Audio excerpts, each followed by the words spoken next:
स्वामी विवेकानंद जब उनके गुरु रामकृष्ण ने समाधि ले ली, वो उनके गुरु का संदेश पश्चिम तक पहुंचाना चाहते थे, तो वो जाकर ये करना चाहते थे। मगर वो शारदा देवी की इजाजत लेना चाहते थे, जो रामकृष्ण की पत्नी थी। वो बोली, नरेन, क्या तुम मुझे ये चाकू पकड़ा सकते हो? वो बोली, मैं देखना चाहती थी कि तुम मुझे चाकू कैसे पकड़ाते हो। तुम जाकर गुरु का संदेश फैला सकते हो।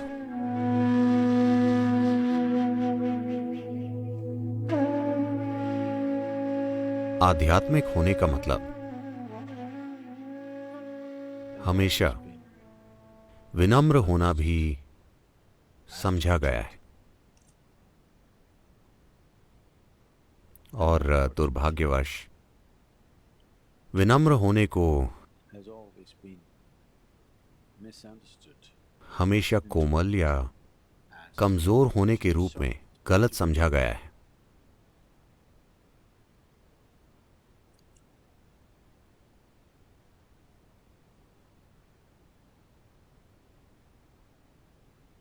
कमजोर अपनी मर्जी से विनम्र नहीं होते,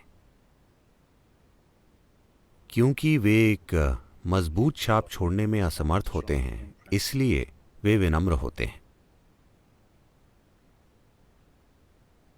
विनम्रता का मोल तभी है जब वो अपनी मर्जी से हो।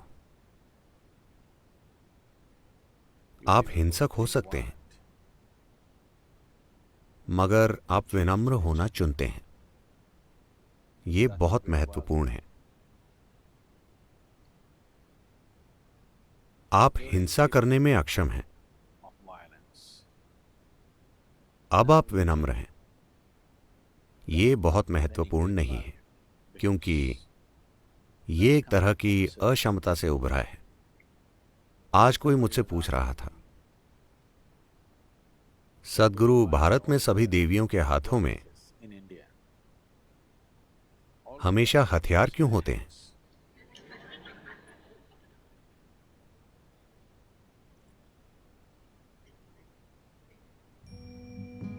क्योंकि हमारी भैरवी, हालांकि उनकी आंखें हैं,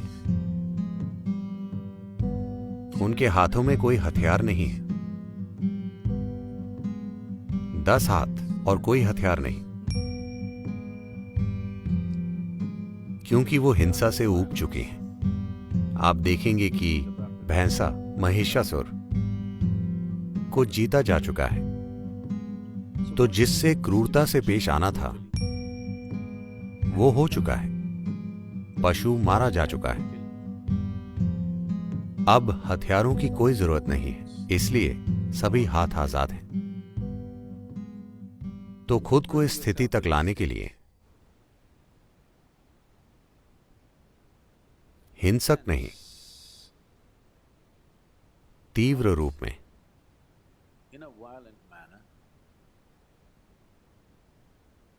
तीव्र, वो जीत में तीव्र हैं। उनकी ऊर्जा तीव्र है, उनका परमानंद तीव्र है। उनकी तीव्रता हिंसा नहीं है।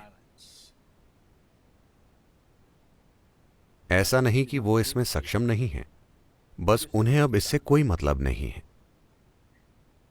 व्यक्ति की क्रियाशीलता के विकास में अगर आप क्रियाशीलता का क्रमिक विकास देखें, किसी कार्य का शुरुआती हिस्सा हमेशा हिंसक होगा।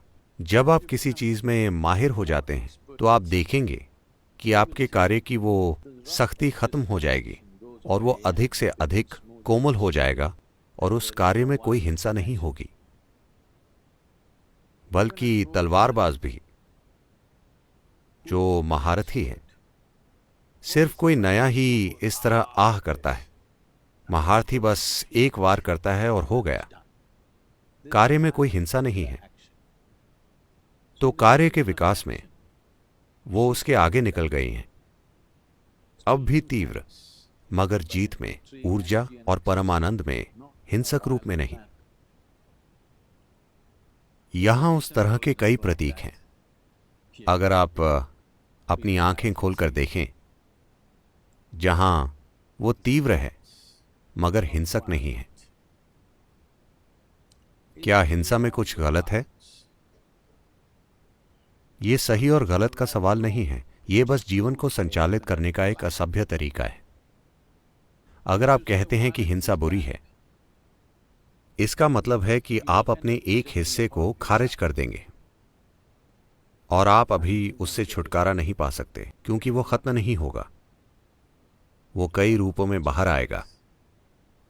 लोग जो सड़क पर शांतिपूर्ण होते हैं, घर पर हिंसक होते हैं।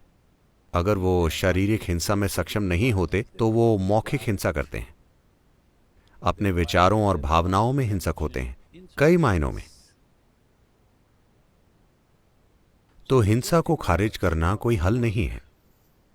हिंसा को एक अधिक प्रभावशाली कार्य में विकसित करना जरूरत हिंसा की नहीं है, जरूरत तीव्रता की है।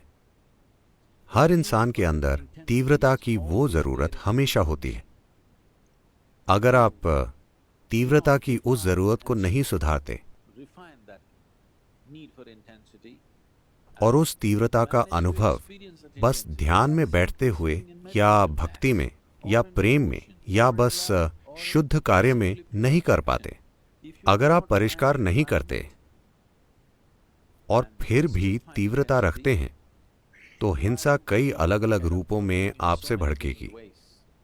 आपके अंदर मारपीट करने का साहस भले ही ना हो, मगर वो कई रूपों में घटित होगा और जीवन बदसूरत हो जाएगा। वो आपके जीवन के हर क्षेत्र में घुस जाएगा। और जिस तरह से आप चीजों को लेते हैं और चीजों को रखते हैं, आप जान जाएंगे कि आप कोमल हैं या हिंसक। एक बहुत सुंदर घटना हुई, मैंने कई बार आपको बताया भी होगा।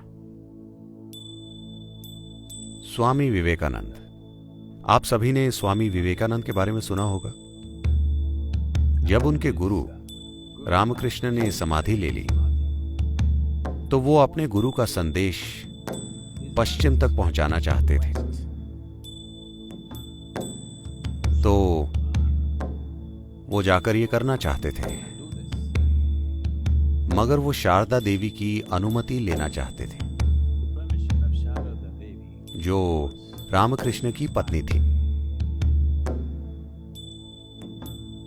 वो उनसे मिलने गए और वो रसोई में खाना पका रही थी।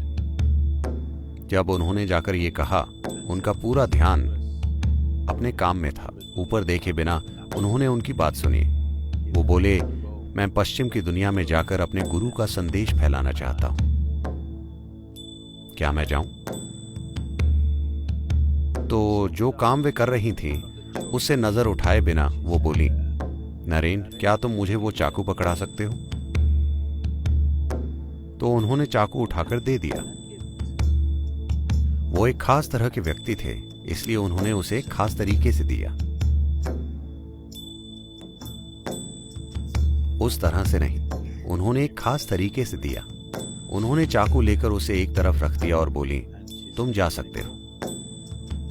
तब उन्होंने इस पर ध्यान दिया और बोले, आपने चाकू क्यों मांगा? आपको कोई सब्जी नहीं काटनी है, सब कुछ पहले ही बर्तन में है, पहले ही बर्तन में पक रहा है। आपने चाकू क्यों मांगा? चाकू की कोई जरूरत नहीं थी, आपने वो क्यों मांगा? वो बोली, मैं देखना चाहती थी कि तुम मुझे चाकू कैसे पकड़ाते हो। तुम जाकर गुरु का संदेश फैला सकते हो। तो यहीं पर कोमलता है। इसलिए नहीं कि कोई देख रहा है, इसलिए नहीं कि आप निगरानी में हैं, बस आप जिस तरह चलते हैं, कैसे धरती पर कदम रखते हैं, कैसे सांस लेते हैं, कैसे बैठते हैं, कैसे खड़े होते हैं, कैसे दूसरे लोगों को देखते हैं, यहीं पर आपको अपने कार्य को सुधारने की जरूरत है। अब मैं आपसे सजगता की बात नहीं कर रहा, नहीं, हर चीज के प्रति सजग रहना नहीं। मैं आपकी शारीरिक क्रिया, आपके मौखिक कार्य को सुधारने की बात कर रहा हूं। इसके साथ धीरे धीरे आपकी मानसिक क्रिया और भावनात्मक क्रिया भी सुधारी जा सकती है। बस अपने हाथों और पैरों को अधिक कोमलता से हिलाना, ये परिष्कार हो सकता है अगर आप ध्यानमग्न हो जाएं या आप चेतना में उसका परिष्कार करें ताकि आप ध्यान की तरफ बढ़ सकें। दोनों सिरों से शुरुआत करना अच्छा है। अगर आप मंजिल तक पहुंचना चाहते हैं तो हर संभव सिरे से शुरू करना अच्छा है ताकि आप बहुत जल्दी वहां पहुंच सकें। अगर आप किसी मोमबत्ती को जल्दी जलाना चाहते हैं तो आप उसे दोनों सिरों से जलाते हैं, है ना? अगर आप उसे सिर्फ एक सिरे से जलाएं तो इसमें पूरा जीवन लग सकता है। आप कम से कम एक जीवन काल ध्यान की अवस्था का आनंद लेना चाहते हैं तो आपको उसे दोनों सिरों से जलाना होगा। तो आप भले ही ध्यान कर रहे हो मगर अपनी शारीरिक क्रिया को चेतना में सुधारना। जिस तरह आप अपने हाथ चलाते हैं, जिस तरह आप अपने शरीर को चलाते हैं, अपनी सांस को चलाते हैं, अपने शब्दों को चलाते हैं, ये ढोंगी होना नहीं है, ये चेतन होना है।